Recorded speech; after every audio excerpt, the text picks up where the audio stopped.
அரசியல் SK academy. Okay, இப்போ நம்ம பார்க்க போகிறது இந்திய அரசியலமைப்பு பற்றி பார்க்க போகிறோம். அரசியலமைப்பு என்றால் என்ன? நாட்டின் அடிப்படை சட்டம், அரசின் அமைப்பு, மக்களின் உரிமைகள், கடமைகள் பற்றி சொல்கிறது தான் அரசியலமைப்பு.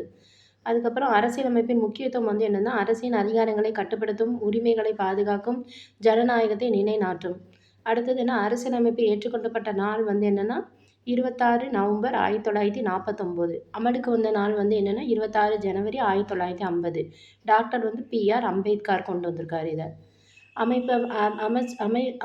அமைச்சரவை அமைப்பு முறை எப்படி இருக்குன்னா, உருவாக்கம் வந்து 1946 அதில் வந்து உருவாக்கியிருக்காங்க.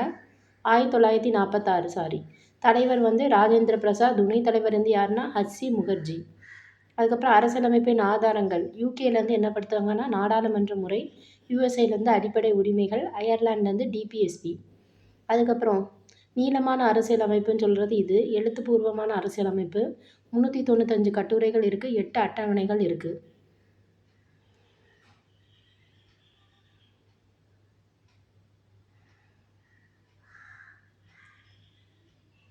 அடுத்தது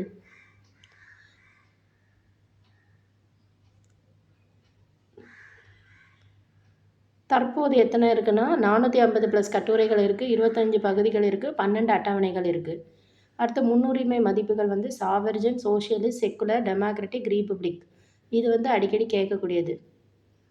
அடுத்த முக்கிய அம்சங்கள் வந்து கூட்டாட்சி முறை, நாடாளுமன்ற அரசு, சுயாதீன நீதித்துறை. அடுத்த முக்கிய கட்டுரைகள் வந்து கட்டுரை 1 வந்து இந்தியாவின் பெயர், கட்டுரை 14 வந்து சமத்துவம், கட்டுரை 21 வந்து உயிர் மேலுள்ள உரிமை. அதுக்கடுத்து எம்சிக்யூ. இந்திய அரசியலமைப்பை ஏற்றுக்கொள்ளப்பட்ட நாள் வந்து பார்த்தாங்கன்னா 26 நவம்பர் 1949. அதுக்கப்புறம்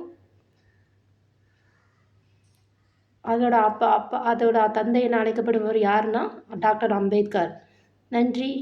த எஸ்கே அகாடமி. சப்ஸ்கிரைப் பண்ணுங்கள், ஷேர் பண்ணுங்கள், இந்த வீடியோவுக்கு கீழே கமெண்ட் பண்ணுங்கள். பாய்.